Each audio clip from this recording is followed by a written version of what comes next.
আসসালামু আলাইকুম সুপ্রিয় শিক্ষার্থীরা, কেমন আছো সবাই? আশা করি ভালো আছো এবং নিরাপদেই আছো। আজকের পাঠে তোমাদেরকে স্বাগতম। আমি মাহমুদ আক্তার।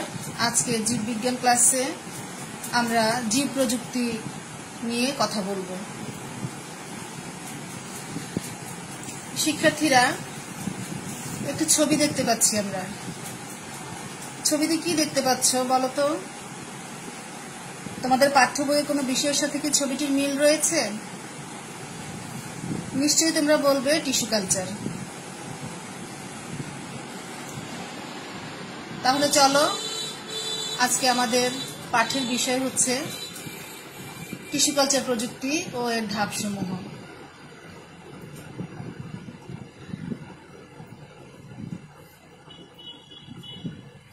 টিস্যু কালচার প্রযুক্তির সম্পর্কে জানার আগে আমাদের যে বিষয়গুলি জানতে হয়, চলো আমরা আগে সেগুলো সংক্ষেপে জেনে নেই।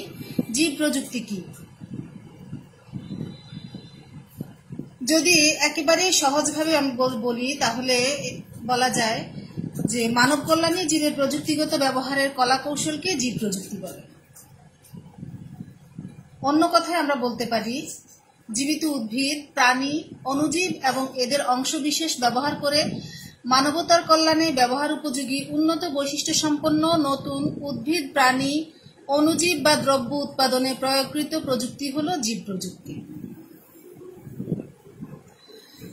জীব প্রযুক্তির পরিধি সম্পর্কে এবার আমরা জানব। প্রথমত, ব্লু বায়োটেকনোলজি। এর দ্বারা বায়োটেকনোলজির জলীয় ও সামুদ্রিক প্রয়োগ বর্ণনা করা হয়। 2. Green biotechnology. এর দ্বারা বায়োটেকনোলজির কৃষিক্ষেত্রে প্রয়োগ বর্ণনা করা হয়। 3. রেড ও হোয়াইট বায়োটেকনোলজি। এর দ্বারা চিকিৎসা ক্ষেত্রে বায়োটেকনোলজির প্রয়োগ বর্ণনা করা হয়। শিক্ষার্থীরা, এবার আমরা বায়োটেকনোলজির ব্যবহার পদ্ধতি সম্পর্কে জানব। প্রথম হচ্ছে জিন প্রযুক্তিতে এর ব্যবহার। এই প্রযুক্তির মাধ্যমে উদ্ভিদ ও প্রাণীদেহে ভাইরাস সম্পর্কিত জীবাণু শনাক্তকরণ করা হয়, বিভিন্ন প্রকার জিনগত ব্যাধি শনাক্তকরণ এবং রোগ নিরাময় করা হয়, বিভিন্ন জীবাণু প্রয়োগে জীবাণু অস্ত্র হিসেবে দেশের প্রতিরক্ষা কাজে ব্যবহার করা হয়, বিভিন্ন টিউমার কোষকে নিশ্চিত করতে নির্দিষ্ট অ্যান্টিবডি উৎপাদন ও সঠিক স্থানে প্রেরণ করা হয়। 2. এনজাইম প্রযুক্তিতে উন্নত মানের এনজাইম উৎপাদন এবং প্রয়োজনীয় দ্রব্য উৎপাদনে এনজাইমের ব্যবহার করা হয়। প্রাকৃতিক প্রোটিনের চেয়ে উন্নত পেপটাইড, নির্দিষ্ট ওষুধ, সঞ্চয়ী প্রোটিন প্রভৃতি জৈব যৌগের উৎপাদনও এই প্রযুক্তির মাধ্যমেই হয়ে থাকে। 3. কৃষিক্ষেত্রে উদ্ভিদ কোষ, টিস্যু এবং অঙ্গের কালচার, সালোক সংশ্লেষণে বেশি সক্ষম, নাইট্রোজেন স্থায়ীকরণ ক্ষমতা সম্পন্ন ও উন্নত সঞ্চয়ী প্রোটিন ধারণ ক্ষমতা সম্পন্ন উদ্ভিদ উৎপাদন হয়ে থাকে এই প্রযুক্তির মাধ্যমে। এছাড়াও এই প্রযুক্তির মাধ্যমে রোগ, পতঙ্গ, বালাইনাশক প্রতিরোধী উদ্ভিদ জাত উৎপাদন করা হয়। বেশি মাংস ও দুধ উৎপাদনকারী সুস্থ ও সবল গবাদি পশু এই প্রযুক্তির মাধ্যমেই উৎপাদন হয়ে থাকে। 4. চিকিৎসা ক্ষেত্রে বিভিন্ন জটিল রোগের প্রতিষেধক এবং অ্যান্টিবডি উৎপাদন, ব্যাকটেরিয়ার মাধ্যমে সংশ্লেষিত ইনসুলিন ও ইন্টারফেরন সহ নানা ধরনের হরমোন উৎপাদন হয়ে থাকে এই প্রযুক্তির মাধ্যমে। এছাড়াও মস্তিষ্কে হৃৎপিণ্ড, ফুসফুসে রক্ত জমাট প্রতিরোধক উপাদানও উৎপাদন হয়ে থাকে। শিল্পক্ষেত্রে অণুজীববিদ্যার জ্ঞানকে ভালোভাবে কাজে লাগিয়ে জীব প্রযুক্তির সাহায্যে বিভিন্ন ওষুধের গুণগত ও পরিমাণগত উৎপাদন বাড়ানো সম্ভব। এছাড়াও জৈব শক্তি উৎপাদন, অণুজীব থেকে খাদ্য উৎপাদনও এই প্রযুক্তির মাধ্যমে হয়ে থাকে। 6. পরিবেশ রক্ষায় কলকারখানা নির্গত রাসায়নিক পদার্থের বিক্রিয়া প্রশমন ঘটানোর জন্য অণুজীবের ব্যবহার হয়ে থাকে। মনুষ্য সৃষ্ট বর্জ্য ও জঞ্জাল ধ্বংস ও পরিবেশ নির্মূল করার কাজে অণুজীবের ব্যবহার, এছাড়াও জিন ব্যাংক স্থাপন করে জীব বৈচিত্র্য রক্ষার কাজেও এই প্রযুক্তির ব্যবহার হয়ে থাকে।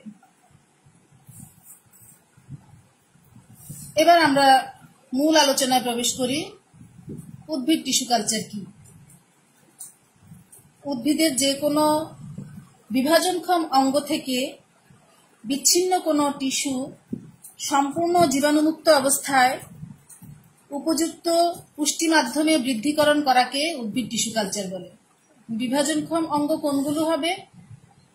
যেমন শীর্ষমুকুল, কক্ষমুকুল, কচিপাতা, বর্ধনশীল অঙ্গ যেগুলো অথবা পাপড়ি, এগুলো হচ্ছে বিভাজনক্ষম অঙ্গ। এই অংশগুলোকে যদি আমরা জীবাণুমুক্ত অবস্থায় উপযুক্ত পুষ্টি মাধ্যমে রেখে বৃদ্ধি করতে পারি তাহলেই সেটি হবে উদ্ভিদ টিস্যু কালচার পদ্ধতি।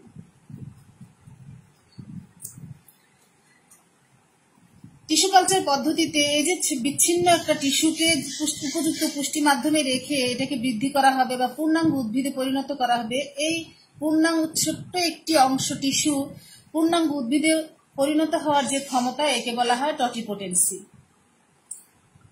আর এই প্রক্রিয়া যেহেতু ক্ষুদ্র একটা উদ্ভিদের ছোট্ট ক্ষুদ্র একটা অংশ ব্যবহার করা হবে, সেজন্য এই পদ্ধতিটিকে বলা হয় মাইক্রোপ্রোপাগেশন। আবার এই প্রক্রিয়ায় কোনো উদ্ভিদের সমগুণ সম্পন্ন প্রজন্ম তৈরি করা হয় বলে একে ক্লোনিং টেকনোলজিও বলা হয়। এই পদ্ধতিটির মধ্যে আমরা একটি পর্যায়ে দেখতে পাবো অণুচারা উৎপন্ন হয়। এই অণুচারাকেই বলা হয় প্ল্যান্টলেট। জার্মান উদ্ভিদ বিজ্ঞানী গটলিব হ্যাবারল্যান্ডকে টিস্যু কালচারের জনক বলা হয়। এবার আসি আমরা টিস্যু কালচারের প্রকারভেদ। কত ধরনের টিস্যু কালচার হতে পারে?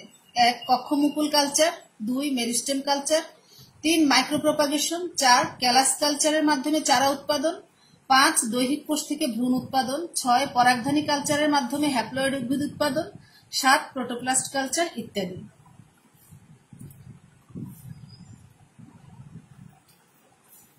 শিক্ষার্থীরা, এবার আমরা মূল আলোচনায় প্রবেশ করি। টিস্যু কালচার পদ্ধতির ধাপগুলো কি কি?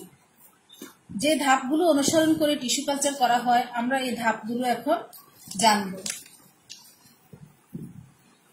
দেখো, ছবিতে একটি পূর্ণাঙ্গ একটি গাছ দেখা যাচ্ছে। টিস্যু কালচার পদ্ধতির শুরুতেই আমরা একটি নিরোগ সুস্থ উদ্ভিদ বাছাই করে নিব। নিরোগ সুস্থ উদ্ভিদ বাছাই করে নিব এই কারণে, আমরা যেহেতু এর কিছু অংশ নিয়ে কালচার করব এবং একটি পূর্ণাঙ্গ উদ্ভিদ পেতে চাই, সে পূর্ণাঙ্গ উদ্ভিদটিও যেন নিরোগ হয় এবং সুস্থ সবল হয়। সেজন্য এমন একটি উদ্ভিদ বেছে নিব যেটি থেকে আমরা প্রত্যাশিত ফলাফল পাবো। যে উদ্ভিদটিকে আমরা নির্বাচন করব সেই উদ্ভিদটিকে বলা হবে মাতৃ উদ্ভিদ।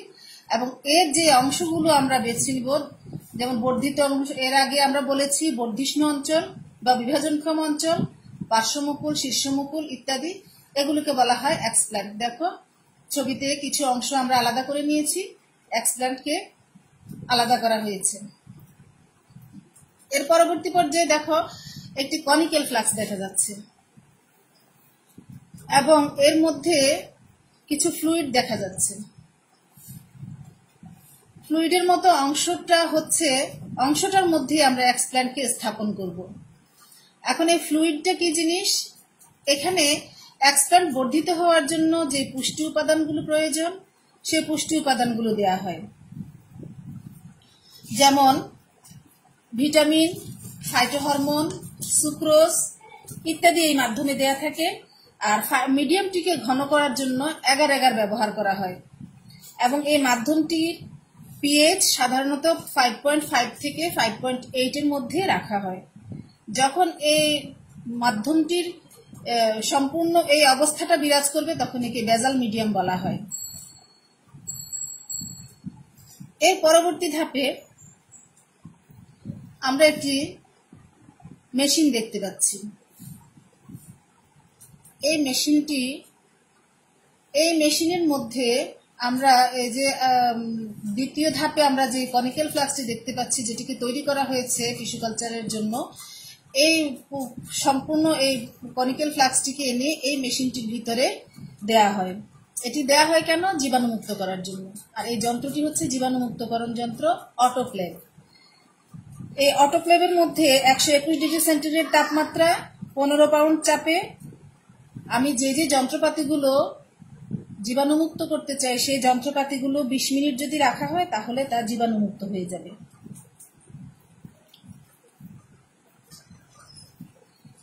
এর পরবর্তী ধাপে দেখো এক্সপ্ল্যান্টকে জীবাণুমুক্তকরণ করা হয়ে গেল। এরপর এক্সপ্ল্যান্টকে আবাদ মাধ্যমে স্থাপন করা হচ্ছে।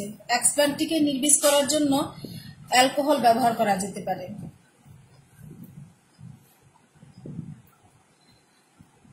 এবার দেখো দুইটি কনিক্যাল ফ্লাক্স দেখা যাচ্ছে। প্রথম কনিক্যাল ফ্লাক্সটির মধ্যে যে এক্সপ্ল্যান্টে রাখা হয়েছিল সেটি একটু বড় হয়েছে এবং অনিয়ত আকারের বৃদ্ধি ঘটেছে।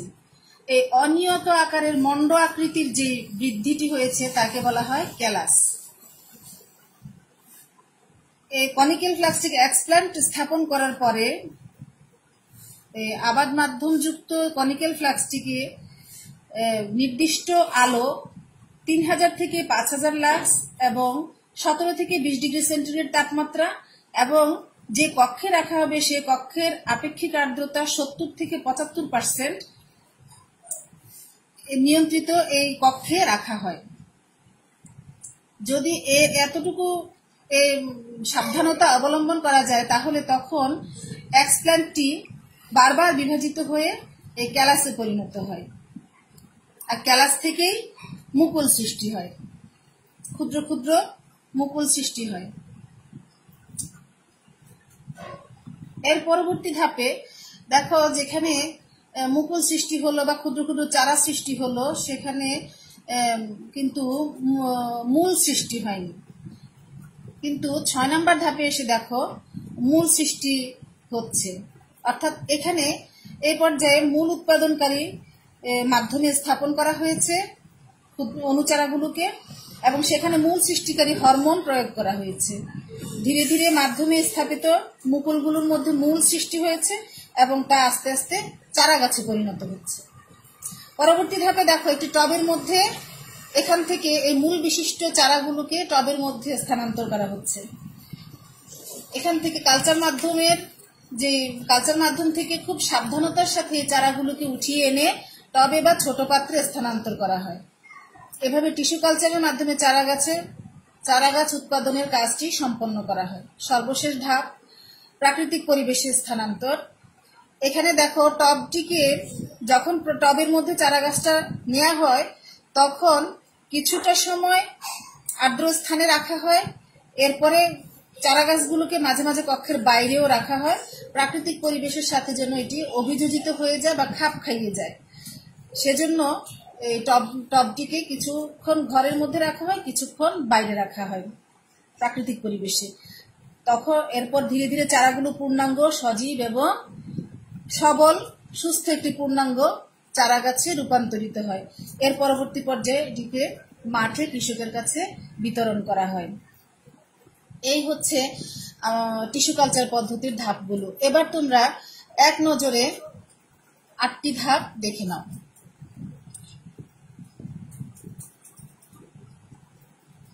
প্রিয় শিক্ষার্থীরা, আশা করছি তোমরা এতটুকু আলোচনার মাধ্যমে টিস্যু কালচার পদ্ধতির ধাপগুলো খুব ভালোভাবে বুঝে নিয়েছো। শ্রেণী মূল্যায়নের জন্য কিছু প্রশ্ন রয়েছে, তোমরা আশা করছি তোমরা এই প্রশ্নগুলোর উত্তরগুলো সমাধান করে নিতে পারবে এবং আমাকে পরবর্তীতে জানাবে, মেইলে জানাবে।